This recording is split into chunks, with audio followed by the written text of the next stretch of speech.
Еврорадио.ФМ.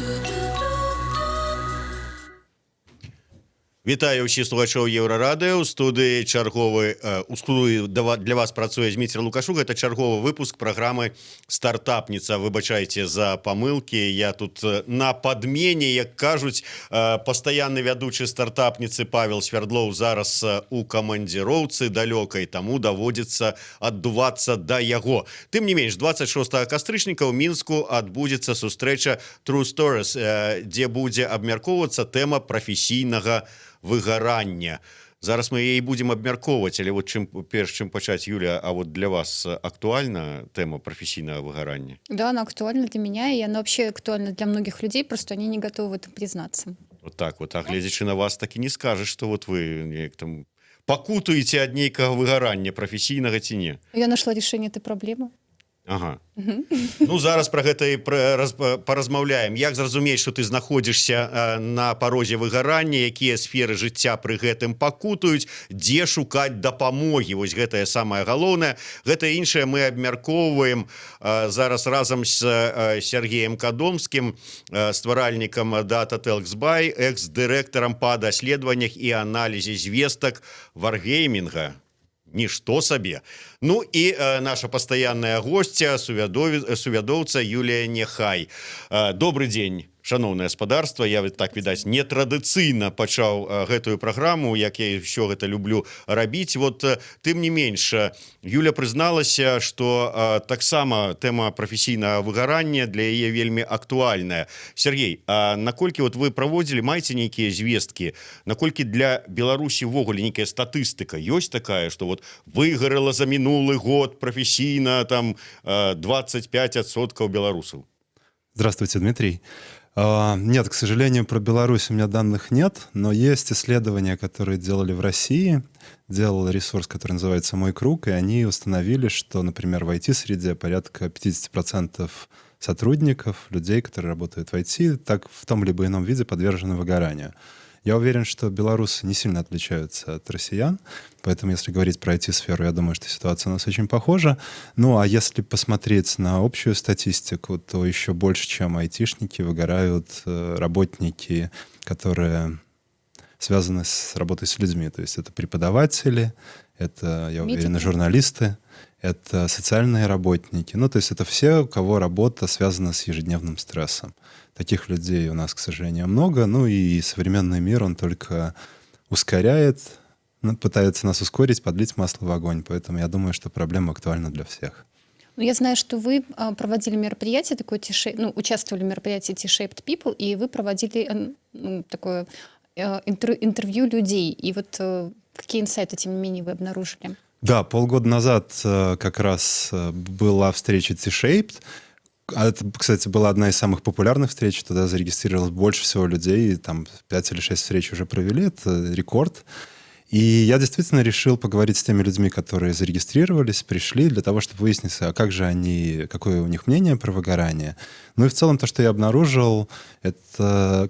Ну, естественно, я опрашивал тех, кто интересуется темой выгорания. И я обнаружил, что тема достаточно важная, и когда они обсуждали ее со своими коллегами, друзьями, многие говорили о том, что да, такая проблема существует, однако о ней не совсем принято говорить на публике. А можете все-таки пояснить, что такое эмоциональное выгорание? Как понять, что человек вот эмоционально выгорел? С чем вы столкнулись? Ну, вот сядзіць насупраць вас, прыгожая дзяўчына, усміхаецца, вочы яе гараць, а насамрэч можа быць. Вот як высветліць? Я думаю, что тут сложно определить снаружи, а еще, наверное, сложнее определить изнутри, но в целом я бы определил следующие маркеры эмоционального выгорания. Это отсутствие интереса, то есть потеря интереса в целом к вашему профессиональному занятию, а часто и к другим сферам жизни. С теми людьми, с которыми я общался, они говорили о том, что на работу идешь, ну, как на Аркане, ну, туда надо идти, потому что надо же деньги зарабатывать. Но самое страшное — это потеря интереса к другим сферам жизни, к хобби, к каким-то увлечениям, даже к семейным каким-то отношениям, к друзьям. То есть это самое первое и, наверное, самое важное. Второе — это нарастание негатива. Негатива, наверное, в первую очередь тоже на тему работы, то есть такого пессимизма, негативное отношение к коллегам, к клиентам, к партнерам. иногда люди обнаруживают себя сильно выгоревшими уже на больничной койке. Но можно определить, что чаще всего обостряются какие-то заболевания. Например, если у вас есть какие-то хронические болезни, вы начинаете чаще ими болеть. У меня такое, например, было на моем этапе. Мне даже врачи в какой-то момент сказали: Сергей, посмотрите, может быть, на какие-то другие сферы вашей жизни. Ну, не просто так Лор меня отправлял взглянуть на свою жизнь под другим углом. Поэтому я бы говорил об этих 3 пунктах. Отсутствие интереса, негатив и обострение болезней. Сергей, ну вот все ж таки мне цікава, да прыкладу, вот з-за чаго гэта эмацыйнае выгаранне можа здарыцца? Вот здаецца, чалавек працуе на цікавай працы, вот ён вырашыў, што да, вот тое, чым ён займаецца, гэта яго. Потым раптам ні з таго ні з сяго. Вот па сабе вы можете сказаць, вот вы можете знайсці тую першапрычыну, вот што стала прычынай, чаму менавіта? Вот вы пачалі выгараць, вот страцілі цікавасць да некалі любімай прафесіі. Ну, еще, извините, момент такой, что Сергей работал в очень крутых белорусских компаниях. Помимо Wargaming, это и PandaDoc, и Flo, и миллионы, ну не миллионы, окей, но тысячи белорусов мечтают туда попасть на работу. То есть очевидно, что вам было интересно. То есть вот как? Ну, я думаю, что не так интересно фокусироваться на моей истории, тем более я ее буду рассказывать на мероприятии. Я думаю, что у каждого в целом своя история. И пытаясь ответить на частный вопрос в общем, я бы сказал так. Выгорание — это некоторая реакция организма, я имею в виду в целом, и тела, и психики, на то, что наступает перегрузка. Причем, ну, вот какая перегрузка? Очень просто, наверное, сравнить с выбиванием пробок. Да? То есть если вы включите 5 утюгов у себя в квартире, то сработает автомат, скажет: сеть не выдерживает такой нагрузки, а я лучше поберегу, чтобы не было возгорания. То есть фактически организм таким образом защищается от того, чтобы совсем, наверное, крыша не поехала. Хотя мне известны истории людей, которые выгорали прямо через серьезную... не только через психотерапию приходилось проходить, но и через психиатрию, прием серьезных лекарств. Поэтому я бы говорил о том, что выгорание — это следствие потери некоторого контакта с самим собой, со своими чувствами, где-то с реальностью, где-то со своими ценностями, которые зачастую людей, опять же, не то, что я склонен пенять на современный мир, который всех нас пытается сделать быстрее, выше и сильнее, но я склонен судить о том, что чаще мы пытаемся перепрыгнуть свои возможности, где-то сделать больше, чем мы способны. А выгорание лишь символизирует, что ли, сигнализирует нам о том, что пора где-то притормозить и пересмотреть на то, что происходит. Мы недавно взяли интервью с одним из наших экспертов, с Ольгой Князевой, и она вообще считает, что выгорание — это нормальный процесс в жизни человека. Мы даже проводили такой интересный разговор о том, что, если представить себе жизнь как лестницу, по которой человек карабкается вверх, иногда бывает выгорание, когда лестница приставлена к нужной стене, человек просто может определить, что что-то у него нога соскальзывает со ступеньки. Ему просто нужно чуть-чуть перестроиться, научиться по-другому идти по этой лестнице. Возможно, расстояние между ступенями увеличилось. Но все будет продолжаться верно, да? Он просто перенастроится. А иногда человек обнаруживает, что вообще лестница не туда приставлена. И тогда что нужно сделать? В первую очередь нужно остановиться. Во вторую очередь, наверное, нужно слезть, а кому-то нужно спрыгивать, потому что уже время пришло. И вообще внимательно смотреть, куда ставить лестницу дальше. Поэтому в целом я склонен говорить о том, что выгорание — это нормально. А вот такой момент, можно я спрошу, да?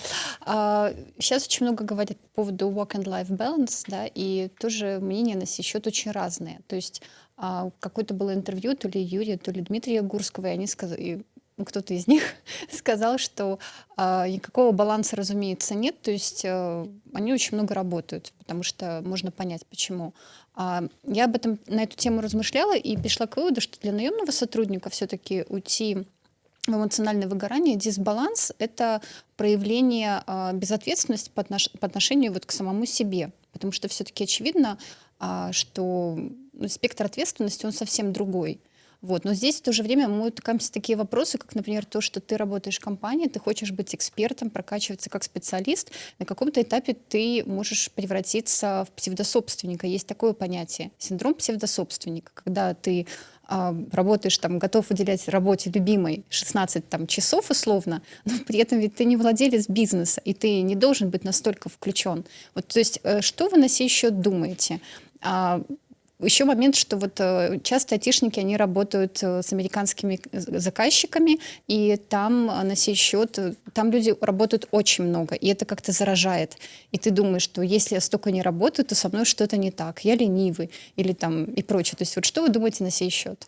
Вы задали мне 3 вопроса, на самом деле. Давайте попробуем по очереди. Окей. То, о чем говорят действительно очень успешные, умные люди, это действительно сложно work-life balance выстраивать, в особенности, когда ты собственник компании или даже нескольких компаний, потому что... Ну и в целом я уверен, что в IT, да и во многих других сферах, мне просто ближе IT, я давно работаю, представляю.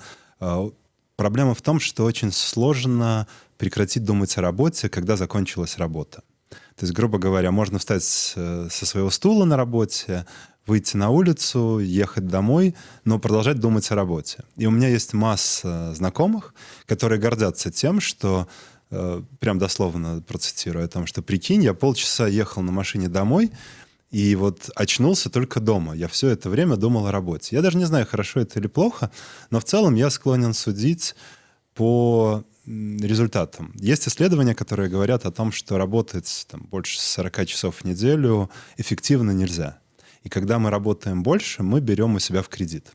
Если мы говорим про выгорание, то это исчерпание кредита, который мы взяли у своей психики, у своего организма, и этот кредит нужно будет отдавать, если его вообще возможно отдать. Потому что, еще раз, как я говорил, часто бывает так, что иногда это безвозвратный кредит, и человек где-то перестраивается, где-то физиологически. У нас, кстати, будет один из экспертов, Андрей Сокол, он нейроанатом.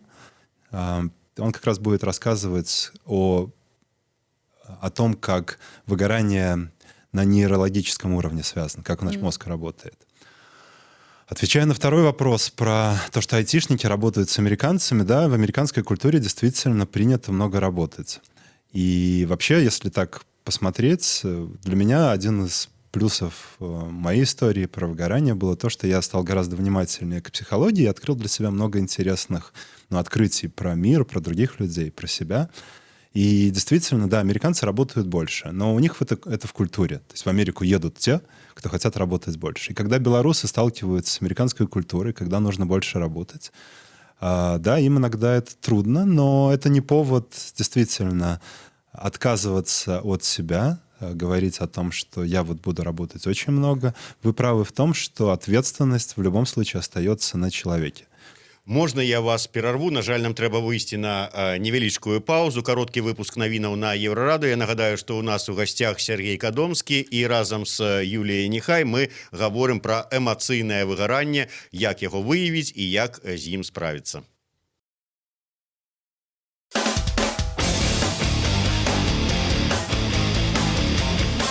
Еўрарадыё. Лаві нас кожны будні дзень на FM. Раніцай о 6 і ўвечары о 23. У Гродні на хвалях радіорація 98,1 FM. У Брэсце 99,2 FM. Даведайся пра галоўныя падзеі дня з праграмаў «Петарда» і «Еўразум». Слухай «Еўразум» з панядзелка па пятніцу о 18, а «Петарду» о 20. Нон-стоп наш эфир доступны у интернете по адресе euroradio.fm и euroradio.by. Слухай «Еўрарадыё» праз спадарожнік Астра 4А. Абяцаем альтэрнатыўную музыку, свежыя навіны ды эксклюзіўныя рэпартажы. Долучайся до нас у социальных сетках. Еўрарадыё. Час ведаць, што адбываецца.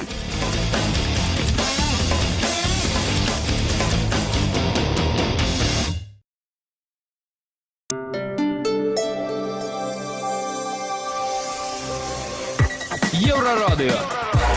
Навіны – наша справа.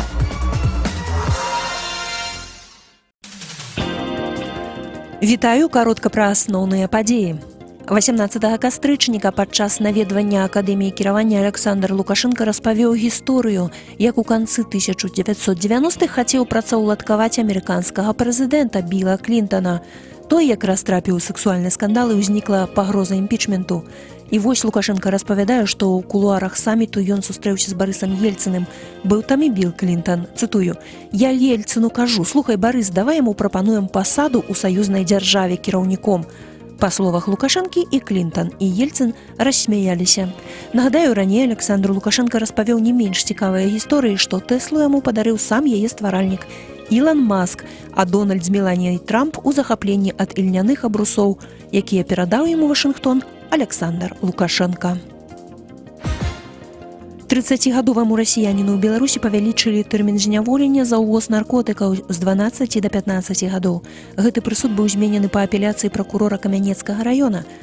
Расіянін у канцы сакавіка сёлета перавёз праз польска-беларускую мяжу 9 кілаграмаў гашыша і 10 кілаграмаў марыхуаны. Пракурор прыйшоў да высновы, што прысуд замяккі і не адпавядае цяжару злачынстваў і асобе абвінавачанага. Раней мужчыну неаднаразова прыцягвалі да адказнасці, ён нідзе не працаваў. І цяпер грамадзянін Расіі будзе адбываць пакаранне ва ўмовах узмоцненага рэжыму. ЗША і Турцыя дамовіліся спыніць аперацыю турэцкіх войскаў на 120 гадзінаў. У выніку, калі курдскія апалчэнцы за 5 сутак выйдуць з памежных раёнаў, у якіх Анкара плануе стварыць зону бяспекі, аперацыя будзе цалкам спынена. Пра гэта заявіў віцэ-прэзідэнт ЗША Майк Пенс, які знаходзіцца з афіцыйным візітам у Анкары. Прэзідэнт ЗША Дональд Трамп прывітаў навіну ў твітары і падзякаваў прэзідэнту Турцыі Эрдагану за мільёны ўратаваных жыццяў. У гэты уікенд захаваецца бабінае лета. У суботу і ў нядзелю тэмпература паветра ў дзень будзе ад 14 да 22 градусаў цяпла. Святлана Адзінец, служба інфармацыі.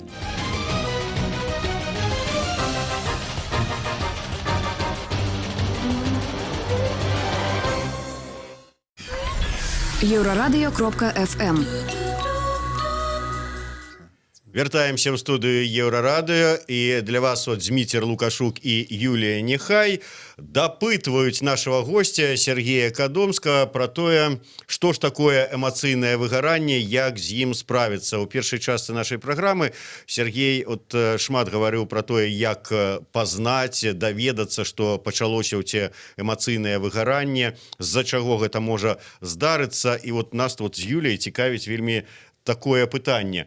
Калі чалавек шмат працуе, сказаў Сергей, то пэўны мяжа дасягаецца, калі ўжо гэта такая перапрацоўка, якая ідзе да эмацыйнага выгарання. І можа быць няма нейкага стымула, а калі працадаўца прапануе табе падвышэнне заробку у 2-3 разы, гэта стане стымулам такім ці нейкім такім лекамі, якія спыняць гэты працэс эмацыйнага выгарання?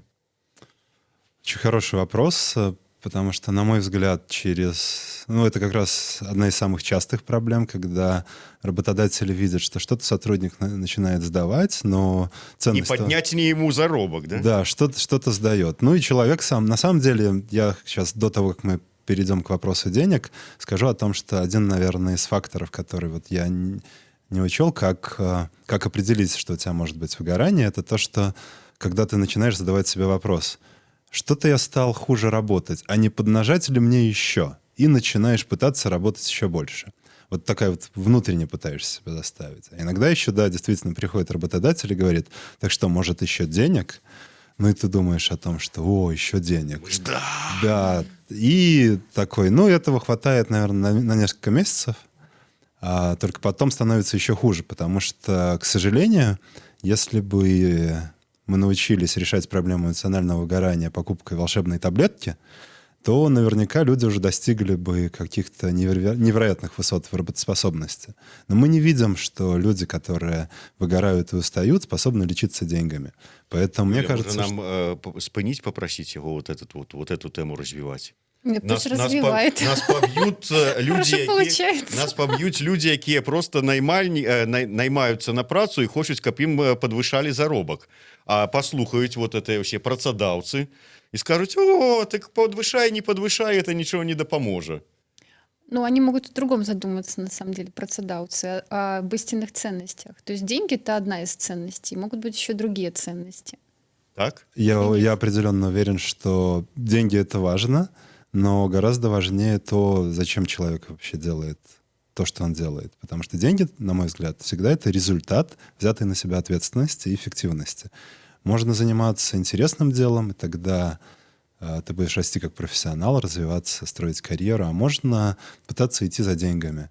Но решат ли деньги все вопросы? Опять же, это мое мнение, но, на мой взгляд, нет. Я бы хотел все-таки вернуться к теме нашего мероприятия, да, и как вам такая идея? Давайте вообще посмотрим на проблему вот такого выгорания не только через призму работы, да, потому что мы говорим работа, деньги, работодатели.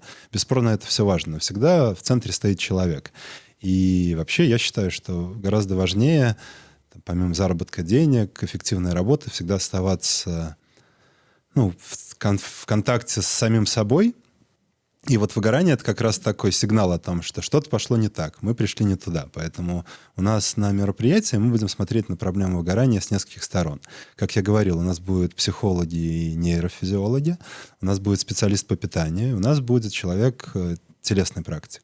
И мы как раз посмотрим, как мы вообще можем оставаться в ресурсном состоянии, когда мы устаем, когда мы чувствуем, что мы неэффективны, когда мы где-то не достигаем того, чего хотели бы достигать, потому что если только работать, это работает, наверное, для людей до 25-30 лет. К сожалению, потом так уже устроена природа, что потом мы перестаем быть ей нужны, и тело начинает медленно свою функцию, тело начинает увядать. Если не заниматься собой, если не знать себя, то можно достаточно быстро выгореть. Поэтому я хотел бы пригласить тех, кому эта тема интересна. У нас есть веб-сайт truestories.by, truestories.by.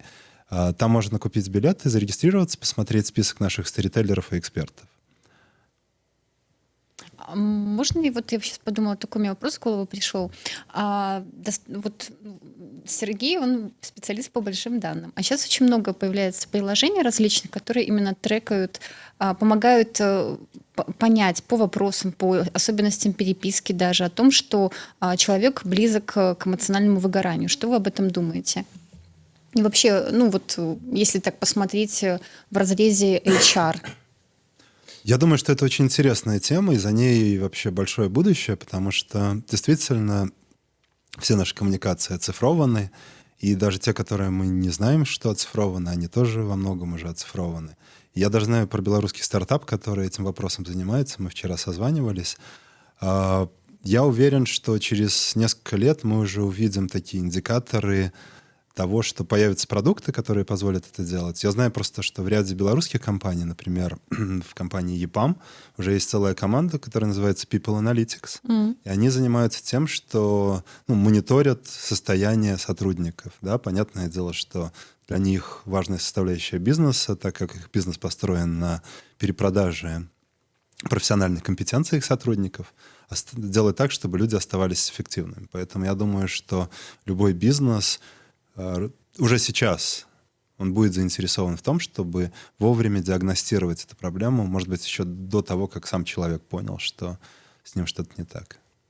Вот мы узгадывали амерыканцаў про тое, што яны там шмат працуюць, значна больш, чым тыя ж самыя беларусы, таму, можа быць, эмацыйна выгараюць хутчэй, але спыняюць гэтае выгаранне, я так зразумеў з вашых слоў, у тым ліку і з дапамогай псіхолагаў. Фактычна у кожнага амерыканца ёсць свой псіхолог. Вот у беларусаў такая практыка ёсць. Вот дапаможа сапраўды псіхолог, вось нам з Юляй, калі што, ад чарговага эмацыйнага выгарання, і увогуле наколькі беларусы схільныя звяртацца са сваімі праблемамі да чужога чалавека, хай ён там і ў белым халаце. Вы подняли очень интересную тему. На мой взгляд, проблема психологической грамотности в Беларуси, она еще находится где-то далеко и глубоко спрятана. Но вот то, что я определил по тем людям, с которыми я общался после ивентов, с которыми проводил интервью, 10 из 10 человек ходили или продолжают ходить к психологу за консультациями. Я бы не хотел говорить, что психологи это люди в белых халатах. На самом деле психология и психотерапия становятся гораздо доступнее и популярнее. не очень хочется продолжать вот этот вот тренд из Советского Союза, когда мозгоправы, да, так назывались, это были карательные органы, куда ссылали неугодных. Мне кажется, что вообще психология — это очень важная тема, и с любым вопросом, с любым каким-то дискомфортом можно идти к психологу. Важно правильно его выбирать, и важно, ну, если такие рекомендации от меня, важно не стесняться, можно поспрашивать у знакомых, кто предположительно, по вашему мнению, ходит. Может быть, они кого-то посоветуют. Можно поискать в интернете, есть масса сайтов. Даже появляются сайты, которые помогают искать психолога по набору вопросов, которые вы хотите разрешить. Ну и не надо стесняться поменять специалиста. Да? Пришли к одному, познакомились, важно найти своего человека. И да, ответ на ваш вопрос, Дмитрий, что психолог — это одна из основ помощи при эмоциональном выгорании, потому что он поможет найти опору на себя, ну и обнаружить, благодаря из-за чего произошло это выгорание, и как восстанавливаться. Просто я так разумею, вот чаму у нас боятся все психолога, не толькі тая вот, ну, хотя да, тая вот карная медицина, якая ідзе з савецкіх часоў, але засталося ў галаве такое: ты звярнуўся да доктара, да любога, у цябе ж усе звесткі потым ідуць у твою картку медицинскую. Ты звярнуўся да психолога, і ты думаешь, вот я схожу до психолога, скажу, что у меня есть некие проблемы, а потом мне трэба будзе ісці браць медицинскую даведку там водительскую, а там убачыць, что я был у психолога, и скажут: ой, что-то с тобой не так, давай-ка мы тут тебе анализы возьмем, может там не дадуць, может яшчэ якія праблемы, и гэтак далей. Вот наколькі это все змянілася, калі вы звяртаецеся, да прыкладу, да психолога, вот вы про это думаете, и это нейкім чынам адбілася на вашем далейшем жыцці, когда вы нечакана прыходзіце, ну я не ведаю, хоть куды там, где трэба вот медицинские звесткі, а вас открывают и говорят: о, хлопец, так ты у психолога был, может, ты какой-то тут вот психанутый? Ну, я думаю, что лучше быть официально психанутым, чем скрытно. Это шутка. На самом деле вы путаете психологов и психиатрию, потому что действительно, насколько мне известно, только при постановке какого-то серьезного психического диагноза человеку не дают возможность получить водительские права, и никто никогда не будет отправлять никакую информацию, если вы пришли к психологу. Я вас пераконываю, что так вот, як я вот зараз сказал, думаю, вот большесть 90%. Ну, давайте это исправлять. Мы для этого и делаем нашу встречу, для того, чтобы показать, что работа с психологом вообще это важно, если вы чувствуете себя как-то не так. Ну, если болит зуб, вы же не терпите, не ждете, пока он там совсем вывалится, да, болит нога. Чем, собственно, психика отличается от остального тела? Можно посмотреть на весь остальной мир. Американцы действительно не стесняются ходить к психологам. Да и вообще вот я в своем окружении вижу, что люди не стесняются этого вопроса. Ну, у кого-то есть проблемы, кто-то хочет там меньше конфликтовать, кто-то хочет быть более спокойным, кто-то хочет какие-то детские, может быть, проблемы обсудить. Да, слушайте, мне кажется, что давно уже все не так плохо. Да и психология стала гораздо доступнее. Я вот даже знаю, что есть такие групповые встречи, летние вот съезды, можно сказать, психологов. Я знаю, что очень много айтишников пошло к психологам, прям учиться пошли, потому что это очень интересная тема. Ну, можно посмотреть на айтишников так. Они размышляют логически, да, а психология — это какая-то оборотная сторона совсем, да, то есть это что-то эзотерическое для людей. Ну, многие начали интересоваться. Я считаю, что это очень правильная динамика. Вот вы, дарэчы, сказали про доступнасць, а тут у нас вот наши гледачы акурат такі і задаюць з гэтай нагоды пытанне, відаць, камусьці таксама актуальна тэма пагаварыць з псіхолагам. Чаму такія дарагія псіхолагі ў Беларусі? Нават самы пачынаючы бярэ $20 за сеанс. Ці мусіць такая дапамога, паслуга быць даступнай? А то уявіце сабе вось звычайную якую-нибудь настаўніцу школьную. У яе вот выгаранне эмоцыйнае, яна сабе можа дазволіць заплатіць такія грошы психологу? Я понимаю, да, это действительно проблема, потому что профессионалы, которые берут деньги за свою работу, они стоят существенных денег. Есть психологи, которые берут $50-100 за свои консультации. Я знаю то, что начинающие специалисты начинают там, $15. И, ну, в целом, не мне судить о доступности, я говорю о доступности как о возможности. Да? То есть, я считаю, что инвестиции в свое психическое здоровье, эмоциональное здоровье, ментальное, это гораздо важнее, чем инвестиции в жажду нового автомобиля или по какой-то причине большого количества шмоток. Я сейчас не говорю об учительнице. К сожалению, у нас действительно и преподаватели, и врачи недоплачены очень серьезно. И я не знаю, что с этим делать. Вот сапраўды, вы все говорите про айтишников. Да, айтишники могут себе это дозволить, але нават вы сказали, нават больше яшчэ вот от гэтага пакутаюць настаўнікі, дактары и іншыя профессии, якія больше за айтишников працуюць з людьми, атрымліваюць заробки у десятки разов меньше. Понимаю, проблема есть. К сожалению, если бы я мог как-то повлиять, я бы повлиял. Я делаю то, что могу сделать, делаю это в том мире, в котором могу. Я думаю, что и у преподавателей... Я не наезжал на вас, я вашего меркования. Я считаю, что есть штатные психологи, мне кажется, и в учебных заведениях. Можно попытаться поговорить там. Мне трудно говорить про медицину и про действительно про вузы, про школы, про преподавателей там. Но я думаю, что можно попытаться найти. Есть еще один важный момент. Важно не путать посиделки на кухне и разговоры с друзьями с консультации психолога. То есть вот я сейчас выговорюсь за куфлем пива сябру все свои проблемы, это не допоможет. Он может не понять просто.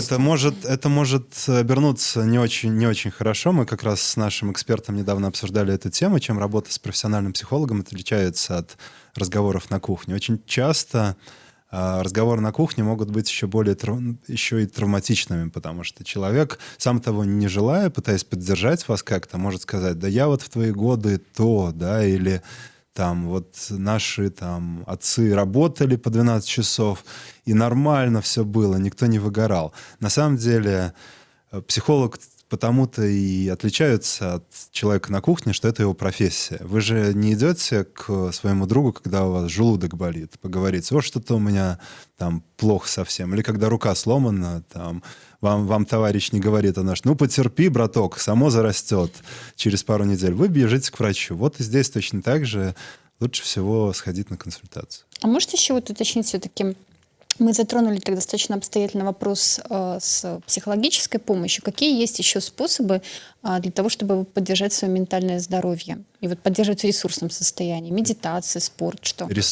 Коротко. Ресурсы всегда связаны. Это баланс между состоянием тела, души, психики. Поэтому очень внимательно нужно смотреть на то, что ты ешь, и то, как работает твое тело. То есть заниматься спортом, но тоже заниматься этим бережно. Я считаю, что все это очень сильно связано. Сейчас очень доступна стала йога, есть масса онлайн-занятий бесплатных, онлайн-видео. Ну и в целом стоит обратить внимание на то, что и как мы едим. К сожалению, питаться мы стали очень плохо, но это тема для отдельной беседы. Она, опять же, будет подниматься у нас на встрече. Я приглашаю всех приходить к нам 26 октября. Да, нагадаю, что 26 кастрычніка ў Мінску адбудзецца сустрэча True Stories, дзе будзе абмяркоўвацца тэма прафесійнага, эмацыйнага і ўсіх астатніх выгаранняў, якія толькі існуюць у прыродзе. Сергей Кадомскі, арганізатар гэтай сустрэчы. Записывайтеся, прыходзьце. Юлія Нехай, Зміцер Лукашук, стартапніца. У 15:05 мы абмяркуем з медыаэкспертам, палітычным аналітыкам Паўлюком Быкоўскім вынікі чарговага этапу выбарчай кампаніі рэгістрацыі кандыдатаў.